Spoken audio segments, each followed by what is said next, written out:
오늘은 4월 19일 금요일입니다. 오늘도 금요 기도회에서 기도하는 모든 기도 제목들을 하나님께서 응답해 주시기를 축원드립니다. 오늘은 욥기서 34장 16절부터 37절 말씀을 통해서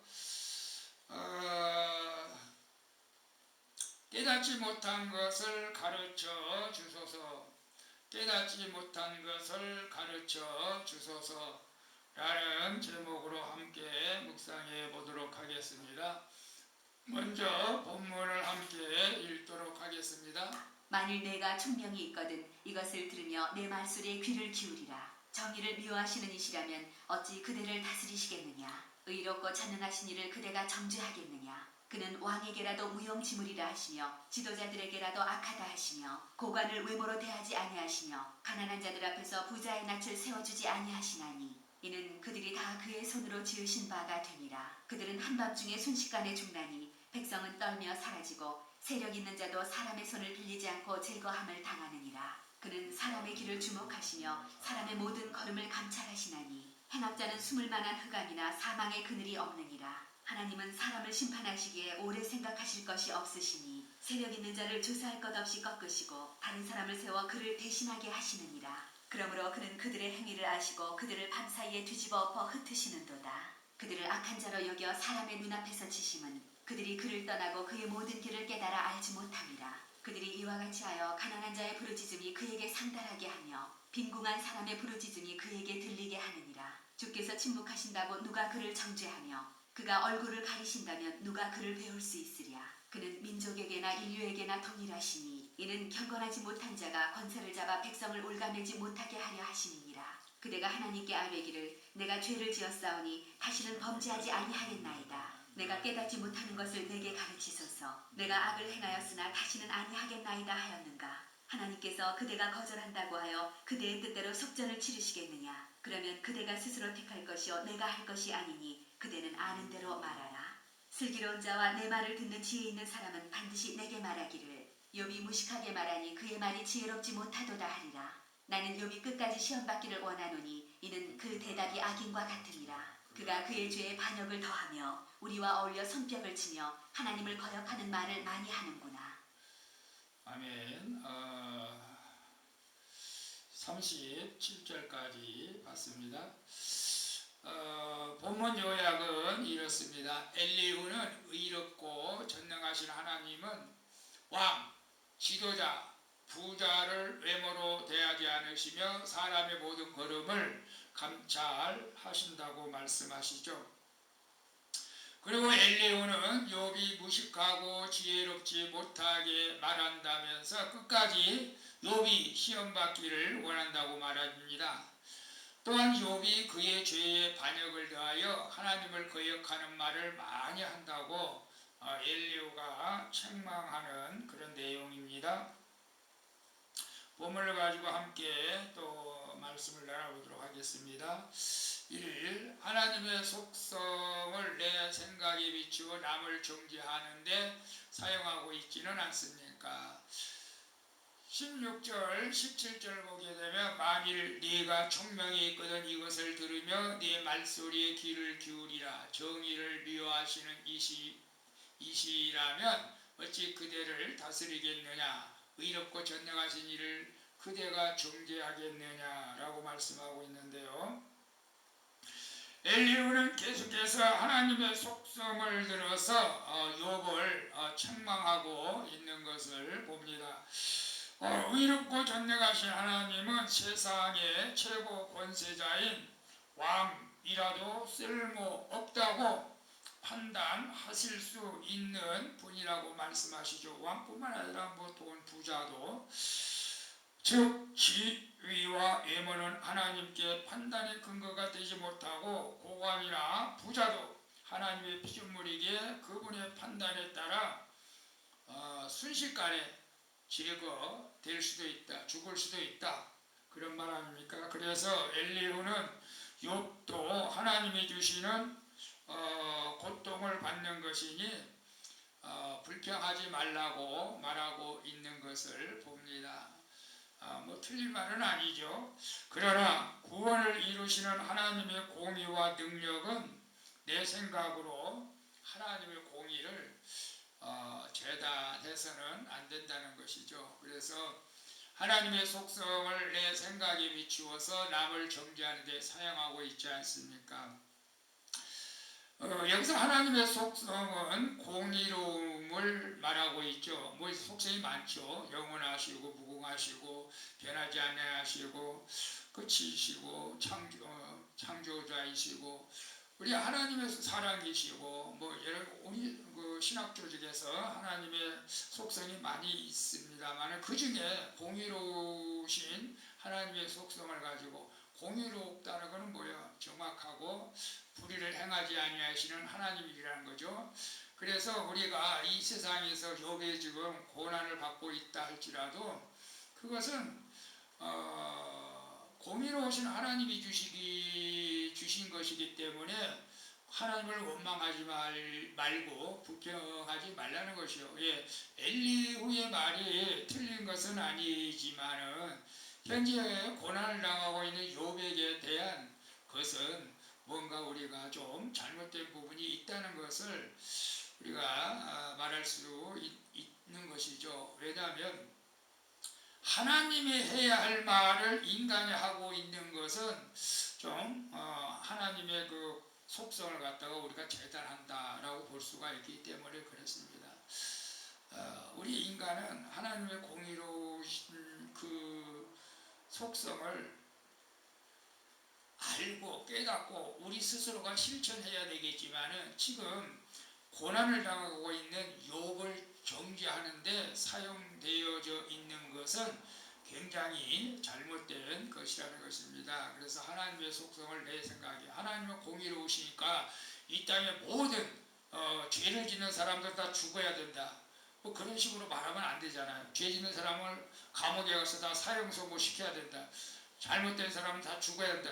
이건 좀 너무 하나님의 공의로우심을 갖다가 우리 생각으로 재단하고 판단하는 것은 옳지 않다는 것을 우리에게 말해주고 있기 때문에 그래서 우리가 하나님은 공의로우신 분이 맞지만은 그러나 그것을 우리가 이용해서 상대방을 정죄하는 데 사용해서는 안 된다는 것을 우리에게 말씀해주고 있습니다. 혹 아직도 하나님은 공의로우신 분인데 당신은 죄를 지어서 아내에게 남편에게 자녀에게 그러면서 정죄하는 것은 결국 그 사람에게 아무런 도움도 되지 않는다는 것을 깨닫고 우리는 정죄하거나 비판하는 일을 말해야 한다는 것을 우리에게 말씀해 주고 있습니다. 2번 봅니다. 가족이나 이웃을 향한 하나님의 구원 계획에 대해 내가 함부로 단정하는 일은 무엇입니까? 23절, 24절 보게 되면 하나님은 사람을 심판하시기에 오래 생각하실 것이 없으시니 세력 있는 자를 조사할 것 없이 꺾으시고 다른 사람을 세워 그를 대신하게 하시느니라.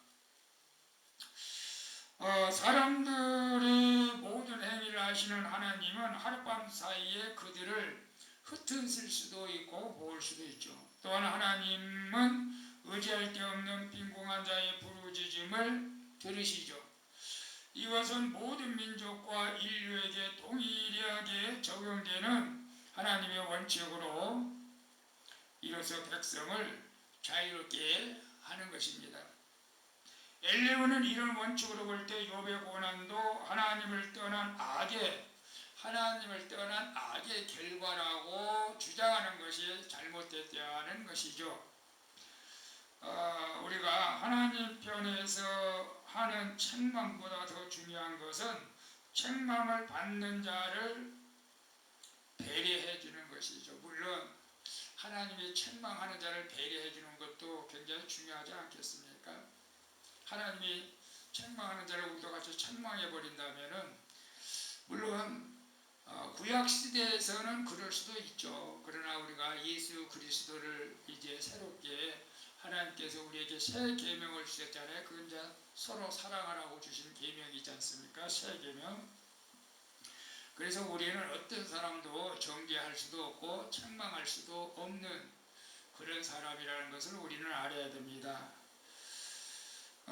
우리가 남에게 또 하나님 앞에 징계를 받는 자들을 격려하고 위로할 때 우리는 또 예수님의 모습을 볼 수 있게 되는 줄로 믿습니다. 그래서 가족이나 이웃을 향한 하나님의 구원 계획에 대해 내가 함부로 단정하는 일은 무엇입니까?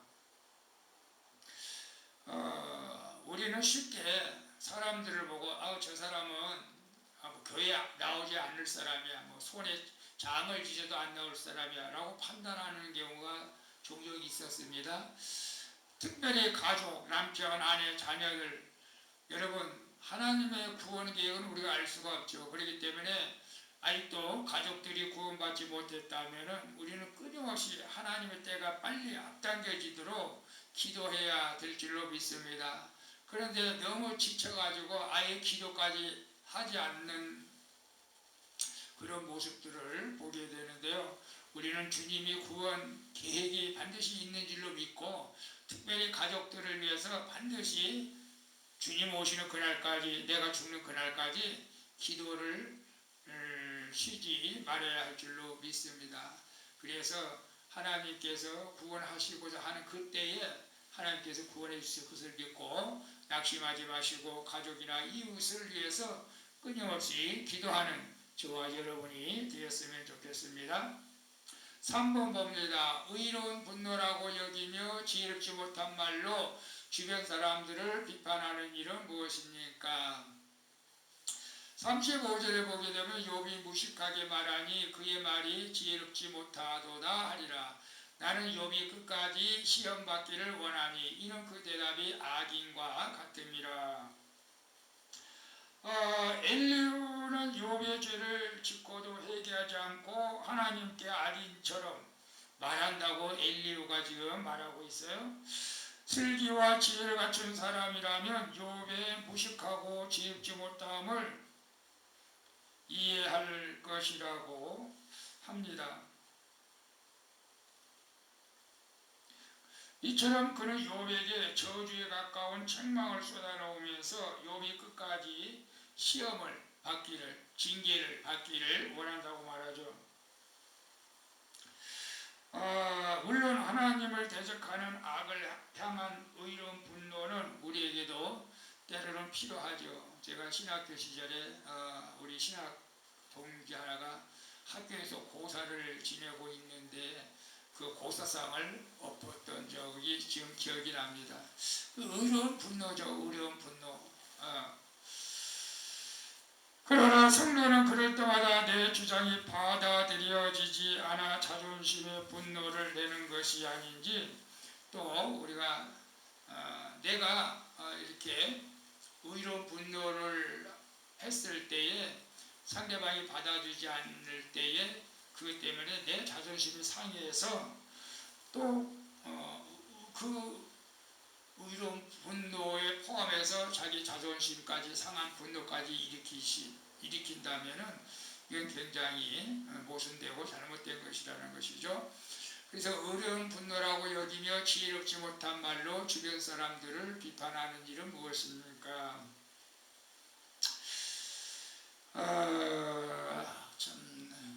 의로운 분노, 어려운 분노. 단어는 좋습니다. 그죠? 어려운 분노.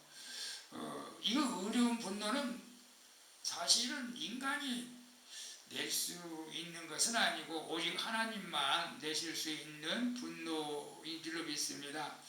그래서 예수님이 예루살렘의 성전에 들어가서 성전 정화를 하면서 화를 낸 적이 있죠. 그래서 막 성전에서 장사하는 사람들을 엎어 버리면서 하나님의 성전을 도둑의 소굴로 만들었다고 하면서 화를 냈습니다. 여러분, 의로운 분노 우리가 듣기는 좋습니다. 근데 우리가 정말로 의로운 분노라고 하면서 함부로 화를 내는 것은 조금 우리가 신중하게 생각해야 되겠죠. 그래서 내가 어렵게 분노한다는 것은 상대방이 잘못을 지적하는 것이죠. 물론 그럴 때도 있습니다. 그래도 좀 지혜롭게 했으면 좋을 것 같고, 어떤 분들은 이단에 대해서 막 이렇게 분노하면서 성질내면서 막 싸울 것 같은 그런 식으로 말하는 분들도 있습니다. 물론 그분들도 뭐 나쁜 것은 아니겠지만은 저도 우리 바로 교회 앞에 신천지에 본부가 있습니다. 참 많은 이단들을 접하게 되는데 뭐 분노하기보다도 저 영혼 불쌍히 여겨달라고 기도할 수밖에 없죠. 여러분, 의로운 분노 때로는 필요합니다. 그러나 우리가 지혜롭지 못한 말로 남을 비판하는 일은, 판단하는 일은 조금 우리가 삼가해야 된다라는 것을 우리에게 말씀해 주고 있는 것을 봅니다. 우리 찬송가 나는 갈 길 모르니 421장 우리 찬양하고 기도하고 마치도록 하겠습니다.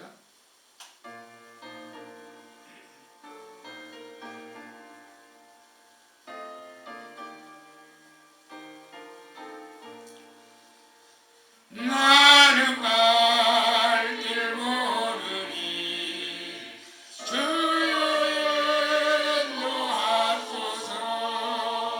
어디 가야 좋을지 나를 인도하소서. 어디 가야 좋을지 나를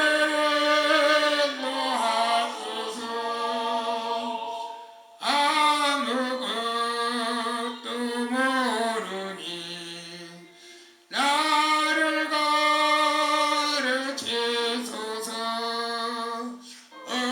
어찌해야 좋을지 나를 가르치소서. 어찌해야 좋을지 나를 가르치소서.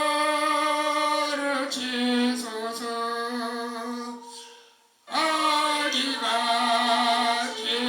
어리니 나를 도와주소서. 힘도 고약하니 나를 도와주소서. 힘도 고약하니 나를 도와주소서. 마음이 심히 슬프니 나를 위로하소서. 의지 없이 다니니 나를 위로하소서. 의지 없이 다니니 나를 위로하소서. 아멘.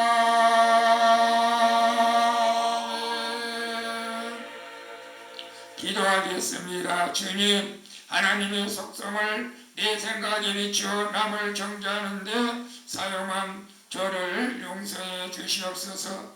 이제는 남을 판단할 때 쓰는 하나님의 잣대를 나 자신에게 먼저 적용하는 영적 분별력을 허락해 주시옵소서. 그리고 자존심의 분노가 아닌 의의 분노로서 가족이나 지체가 아닌 공중권세 잡은 자를 대적하게 하여 주시옵소서.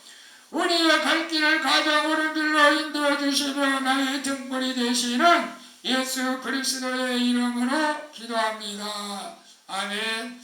할렐루야. 오늘도 수고 많으셨습니다. 사랑합니다. 축복합니다.